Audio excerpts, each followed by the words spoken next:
Bismillahirrahmanirrahim. Assalamualaikum warahmatullahi wabarakatuh.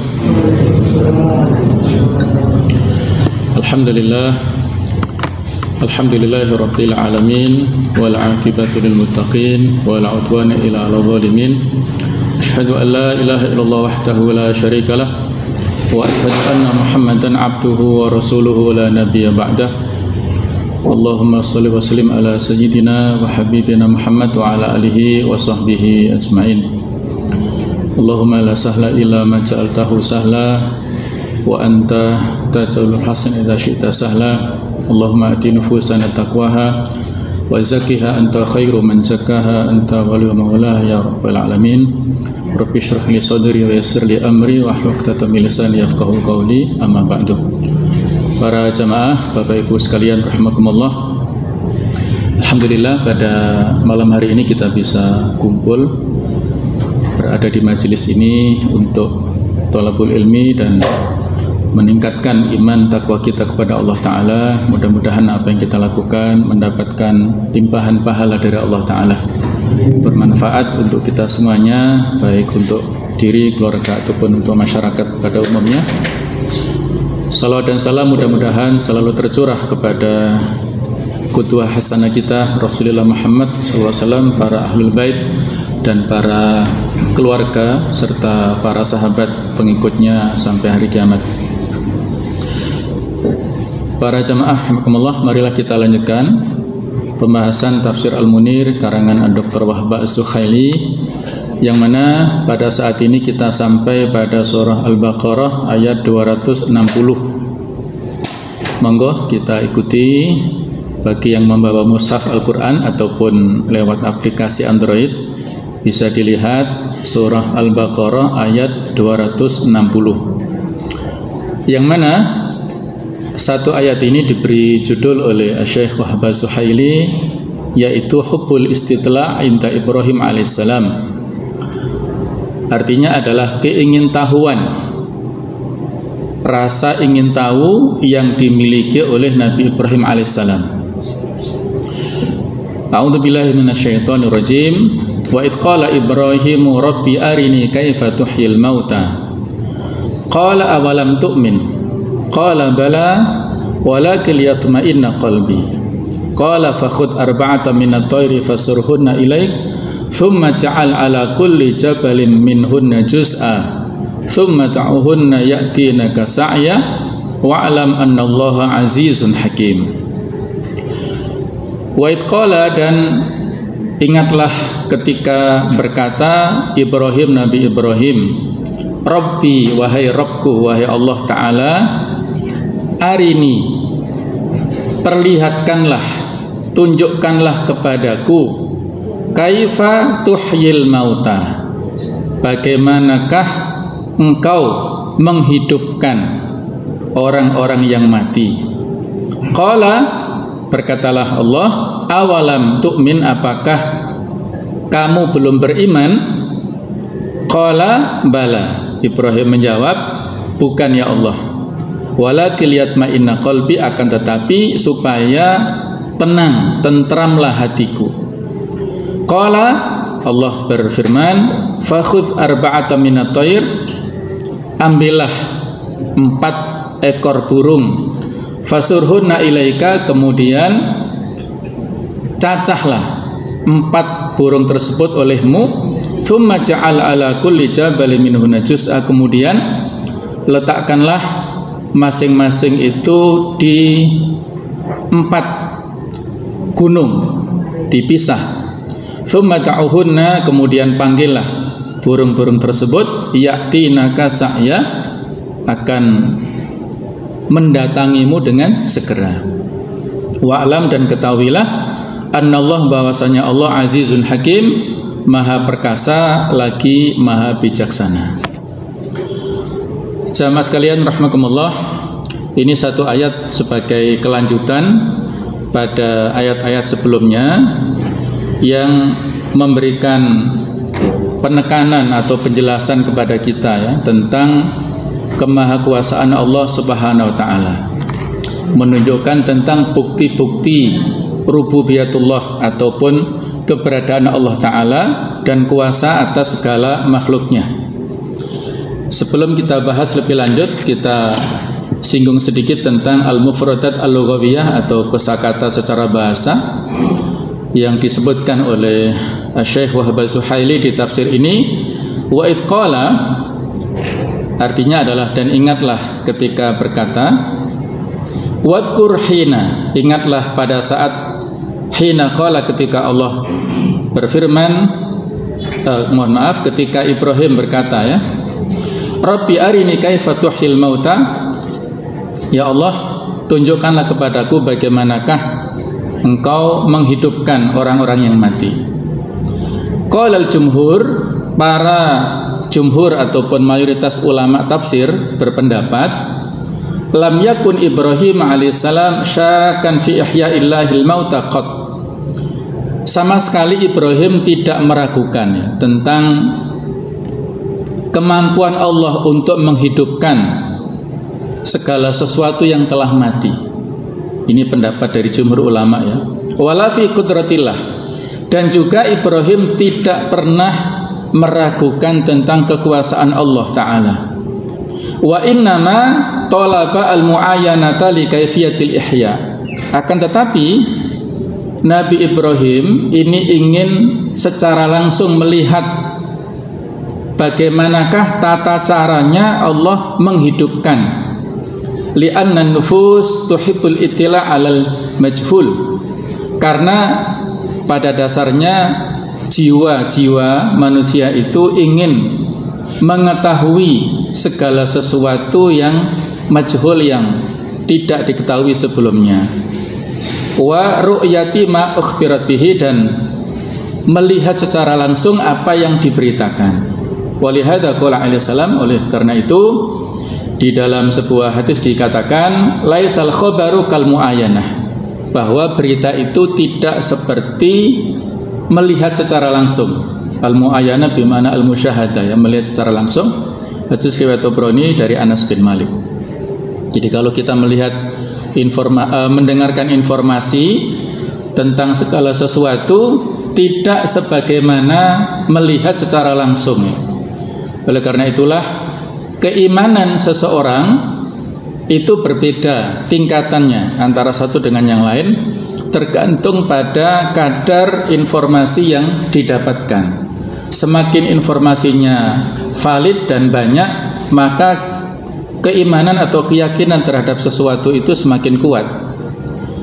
Dan kalau dia melihat secara langsung, maka itu akan lebih menguatkan. Jadi itulah yang diinginkan Nabi Ibrahim ya, bukan karena beliau meragukan keberadaan Allah, karena meragukan kekuasaan Allah, bukan, tapi untuk menguatkan keyakinannya. Lihat ma'inna qalbi ini dia.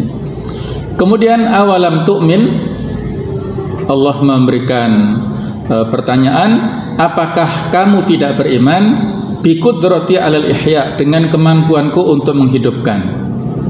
Wa su'al wal jawab ma'a ilmihi ta'ala bi imani Ibrahim li ta'limis sami'in.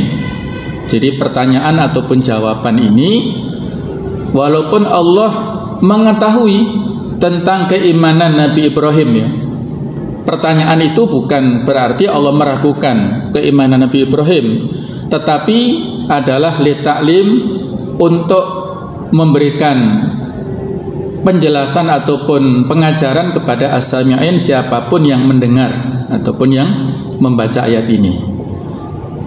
Kemudian Nabi Ibrahim menjawab, bala, harfu jawab ai amantu. Bukan ya Allah, kami atau saya sebenarnya sudah beriman. Walakin lihat ma'inna qalbi ay sa'altuka liyaskuna qalbi bil mu'ayyanatil makmumah ilal istidlal. Aku bertanya kepadamu supaya hatiku tenang, tentram dengan melihat langsung, yang itu mengandung keinginan untuk bukti ya. Jadi melihat itu untuk membuktikan secara langsung. Kemudian Allah Ta'ala melanjutkan fasurhunna, artinya qati'hunna, potonglah, cincanglah burung-burung tersebut.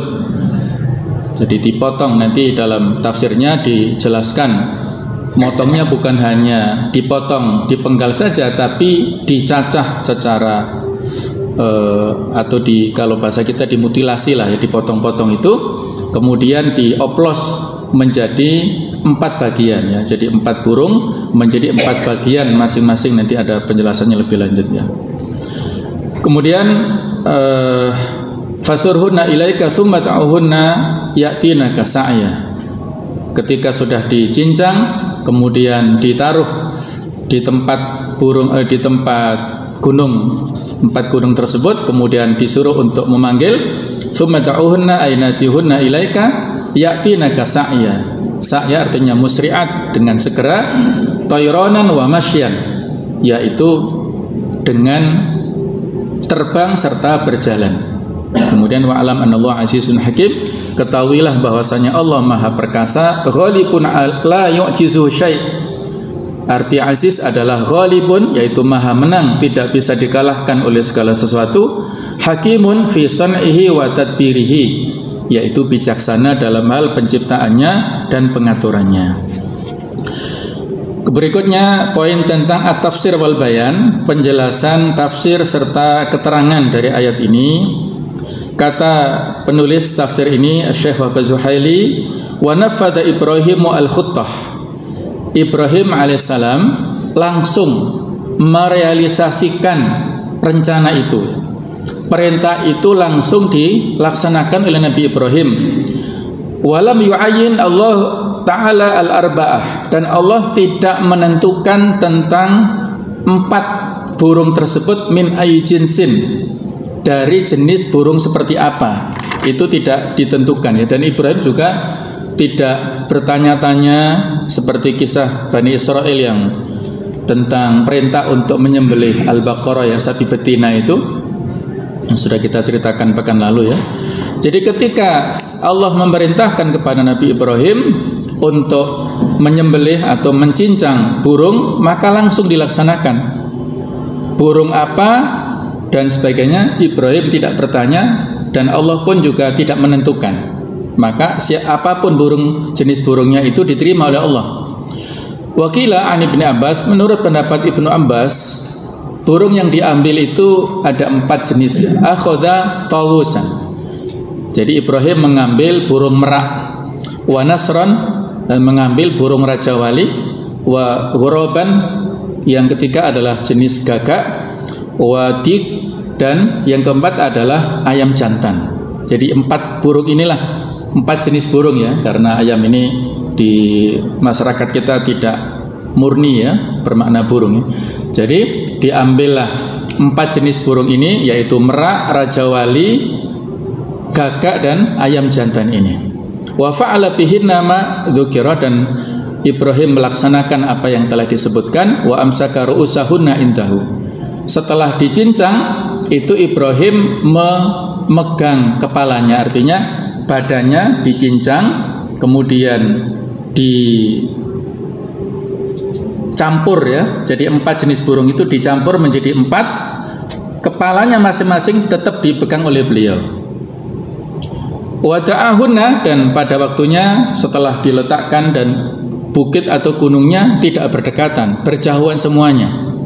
Maka setelah diletakkan semuanya itu, da'ahunna, Ibrahim memanggil, fatatayarat al-ajza ila ba'diha, maka saling berterbangan antara satu potong dengan potong yang lain, saling berterbangan hatta takamalat, sehingga sempurna satu dengan yang lainnya. Tsumma aqbalat ila ru'usiha, kemudian masing-masing burung itu mendatangi kepala yang dipegang oleh Nabi Ibrahim ini. Nah, itulah Ibrahim melihat secara langsung apa yang diminta itu dilihat oleh Ibrahim secara langsung. Menurut Mujahid, burungnya mirip dengan yang disebutkan oleh Ibnu Abbas. Mujahid ini muridnya Ibnu Abbas ya. Jadi ada kemiripan, hanya yang bedanya adalah menurut Mujahid tadi yang gagak yang raja wali itu adalah hamamah. Hamamah itu burung dara. Itu yang bedanya saja ya. Fadzabahuna, kemudian menurut Mujahid Ibrahim menyembelih burung-burung tersebut, kemudian melakukan seperti yang telah diceritakan itu ya. Dan inilah yang membuktikan kebenaran firman Allah Ta'ala dalam surat Yasin ayat 82 ya, innama amruhu idza arada syai'an ayyaqula lahu kun fayakun. Sesungguhnya urusan Allah, ketika Allah berkehendak sesuatu, maka Allah mengatakan yakul, ya Allah berfirman kepada sesuatu ini, kun fayakun, jadilah engkau maka menjadi ada. Itulah dengan kehebatan kekuasaan Allah Ta'ala. Juga surat Fussilat ayat 11, yaitu disebutkan faqala laha, Allah berfirman kepada matahari, walil ardi, kepada langit dan juga kepada bumi, i'tiya tau'an au karha, datanglah kedua kalian dalam keadaan taat ataupun tidak. Qalata ataina ta'in, maka keduanya datang dengan taat, ya, tidak ada yang bisa mengingkari perintah Allah Subhanahu wa taala. Jamaah sekalian rahimakumullah, sebelum kita kaitkan ya antara kisah ini dengan yang lainnya, saya sampaikan dulu sekilas tentang fiqhul haya wal ahkam, yaitu fikih kehidupan ataupun hukum dari ayat-ayat ini. Bahwa ayat ini memberikan isyarat kepada kita tentang al-ilmu at-tajribi, yaitu tentang sebuah ilmu yang berfungsi untuk pembuktian ya, wal ikhtibarat al-amaliyah, jadi ujian ya, tentang apa yang telah ada dalam Al-Quran. Dan dalam Al-Quran banyak sekali ayat-ayat yang mengandung mukjizat ilmiah, kesesuaian antara ayat-ayat antara ayat-ayat di Quran, yaitu ayat-ayat yang tertulis di dalam Al-Quran, dengan fenomena kehidupan di alam nyata, di alam kauniyah ini. Jadi ada keterkaitan ya antara ayat-ayat ilmiah dan ayat-ayat yang ada di alam nyata ini. Dan menurut para ulama, mereka sepakat wala yajuzu alal anbiya shalawatullah alaihim mithlu hadza syak fa innahu kufrun, ya. Para nabi sepakat, tidak ada para ulama sepakat tidak ada satupun nabi yang meragukan tentang kekuasaan Allah Ta'ala.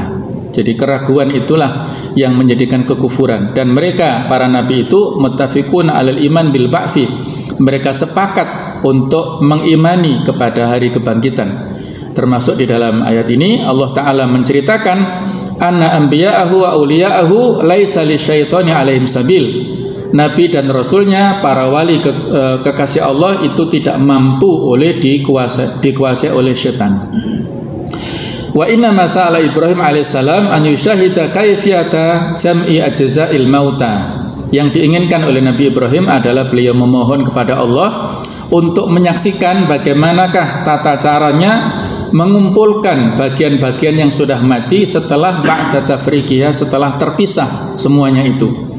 Wa isalil a'sab wal julud ba'da tamsikiha, dan sampainya anggota tulang belulangnya itu, anggota badannya serta kulit-kulitnya itu setelah rusak ya, setelah masing-masing itu binasa, bagaimanakah cara sampainya itu ingin diketahui oleh Nabi Ibrahim.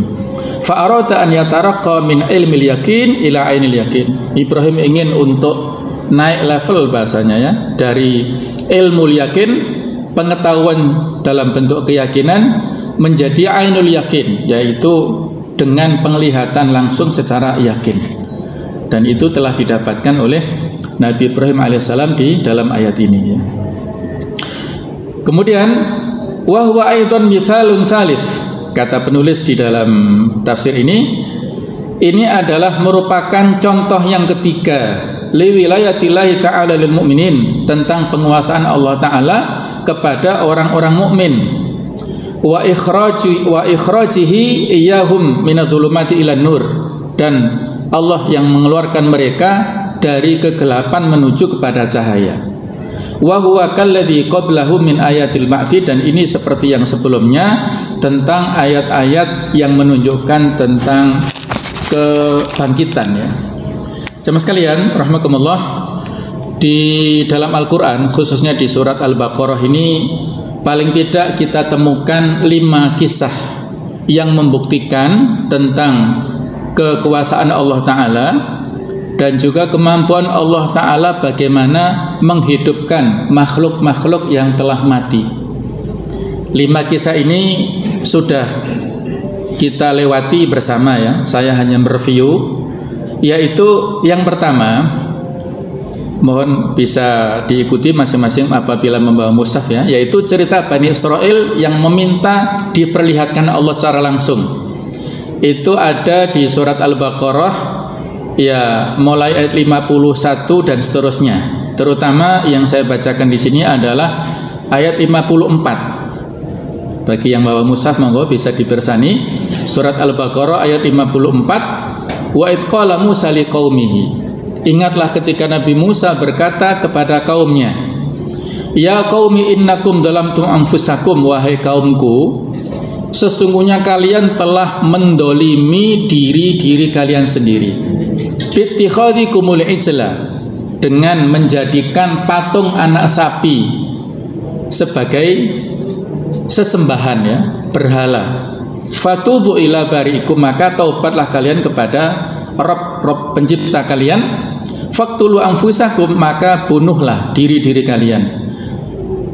Dzalikum khairul lakum inda bariikum, itu lebih baik dari sisi ya, di sisi Tuhan kalian. Fataba alaikum, maka Allah menerima taubat kalian. Innahu huwat tawwabur rahim, sesungguhnya Allah itu zat yang maha penerima taubat lagi maha penyayang. Jamaah sekalian, jadi telah kita ketahui bersama ya, di surat Al-Baqarah ayat 54 dan seterusnya ini adalah kisah yang terjadi antara Nabi Musa dan kaumnya Bani Israel. Pada saat Allah memanggil Nabi Musa untuk mendapatkan wahyu, kurang lebih selama 40 hari itulah, Nabi Musa menitipkan, mengamanahkan tentang urusan Bani Israel kepada saudaranya yaitu Harun. Ini saudara ya, saudara dengan Nabi Musa. Tapi karakternya berbeda. Nabi Musa ini memiliki karakter yang tegas, yang keras, sehingga ditakutilah ya, berwibawa di hadapan kaumnya.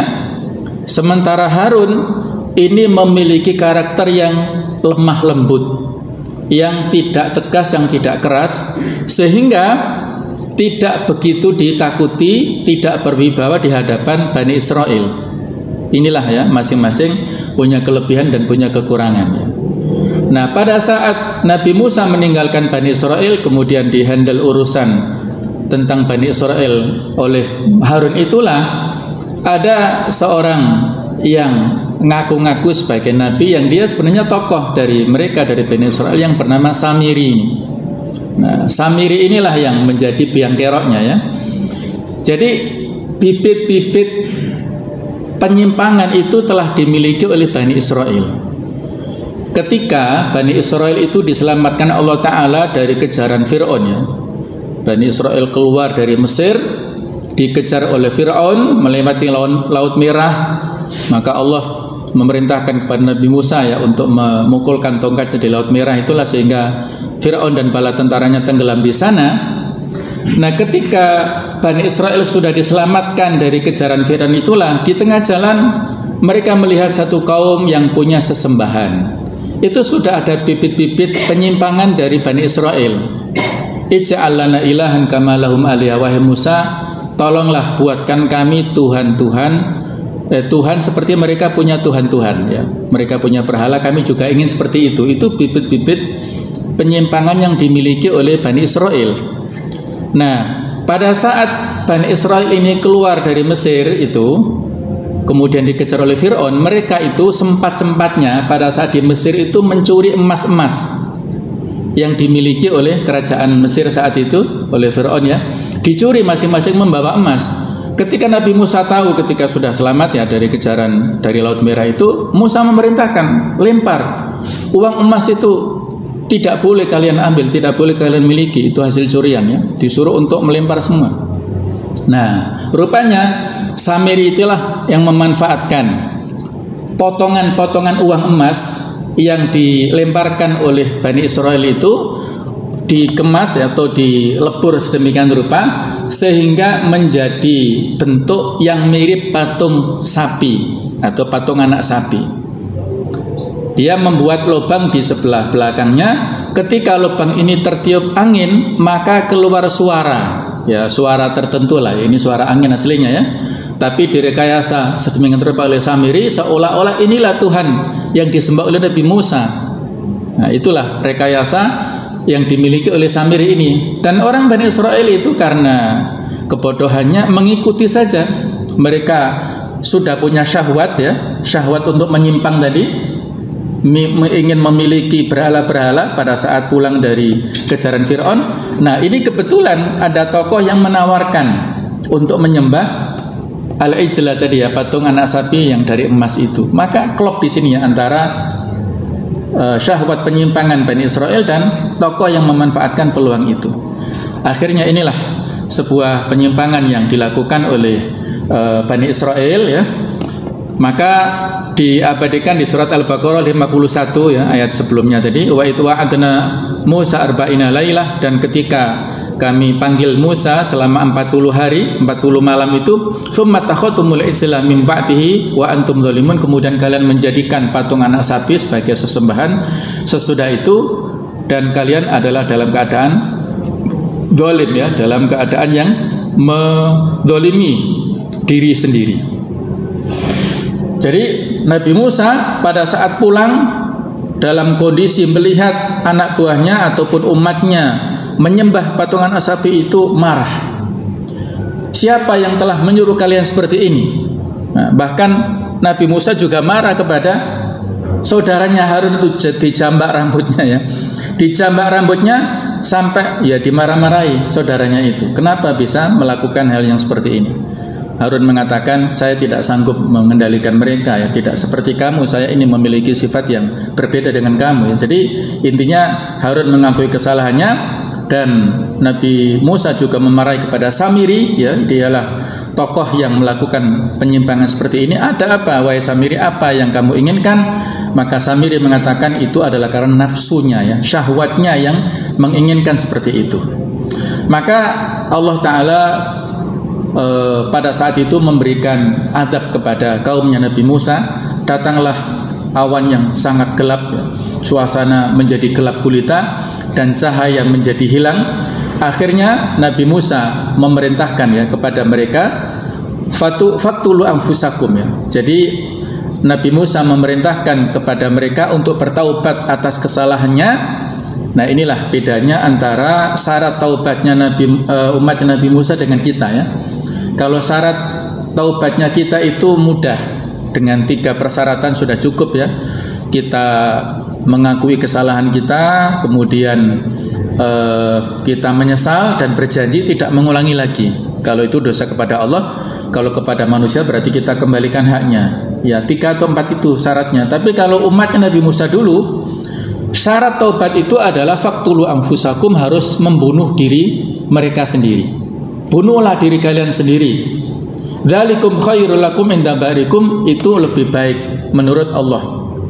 Akhirnya ya mereka mengikuti saran Nabi Musa ini ya. Jadi suasana saat itu gelap gulita dan mereka saling membunuh satu dengan yang lain, sehingga terjadilah pada hari itu 70.000 orang mati. Umatnya Nabi Musa kurang lebih sejumlah 70.000 orang itu meninggal dunia. Akhirnya jamaah sekalian, setelah itu ya, setelah 70 orang mati itulah Allah Ta'ala mengatakan fataba alaikum ya, maka Allah menerima taubat kalian. Innahu at-tawwabur rahim, sesungguhnya Allah Maha penerima taubat lagi Maha penyayang. Wa id qultum ya Musa lan nu'mina laka. Nah, ini kisah yang berikutnya ya. Setelah 70.000 orang itu mati, maka Nabi Musa alaihissalam memilih di antara generasi yang sesudahnya yang ditinggal oleh 70.000 orang ini 70 orang pilihan.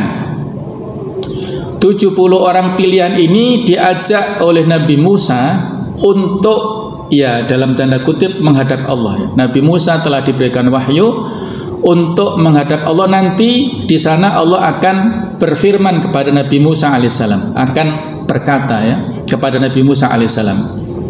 Diajaklah 70 orang itu, 70 orang pilihan ya, diajak untuk ya dalam tanda kutip menghadap atau menemui Allah Ta'ala tadi. Nah, pada saat Nabi Musa alaihissalam berhadapan dengan Allah, bukan dalam wujud aslinya ya, tapi mendengar suara Allah Ta'ala, itu 70 orang ini meragukan dan bertanya, wahai Nabi Musa, siapa yang berkata itu? Nabi Musa mengatakan, inilah Tuhan kita Allah. Mereka nggak percaya ya. Jadi mendengar suaranya itu nggak percaya, maka mereka minta melihat secara langsung. Nah, inilah yang diabadikan di ayat 55 ini. Wa id qultum ya Musa, ketika kalian berkata kepada Musa, lan nu'mina laka, kami tidak akan mempercayaimu wahai Musa, hatta narallaha jahra, sampai kami ini melihat Allah secara langsung dalam bentuk fisik ya. Jadi suara saja tidak cukup bagi mereka ini. Coba kita perhatikan ya. 70 orang ini kan 70 orang pilihan ya. Tapi akhlaknya seperti itu. Ya, kurang ajarlah kepada Allah ya. Juga tidak taat kepada Nabi Musa tadi ya. Kalau orang pilihan saja itu kurang ajarannya seperti itu, apalagi yang lain-lainnya. Itulah indikator kerusakan akhlak Bani Israel ya. Nah, saat itulah fa'akhadatkumus sha'iqah, maka mereka disambar oleh petir, wa antum tandurun, dan kalian saat itu melihat ya. Jadi Allah mengirimkan petir untuk menyambar mereka dan mematikan mereka semuanya. Jadi mereka akhirnya mati ya semuanya. Maka di ayat 56-nya, "Tsumma ba'atsnakum min ba'di mautikum la'allakum tashkurun" ya. Kemudian kami bangkitkan kalian sesudah kematian kalian, mudah-mudahan kalian bersyukur. Jadi setelah kematian mereka disambar petir, itu beberapa saat berikutnya mereka dibangkitkan kembali oleh Allah, dihidupkan kembali supaya mereka bisa bersyukur kepada Allah Subhanahu wa taala. Jadi inilah kehidupan setelah kematian itu terjadi kepada 70 orang pilihan Bani Israel. Kalau yang 70.000 tadi tidak ada cerita hidup lagi. Yang hidup lagi adalah 70 tadi saja ya. Ini kisah yang pertama yang bisa kita baca di surat Al-Baqarah.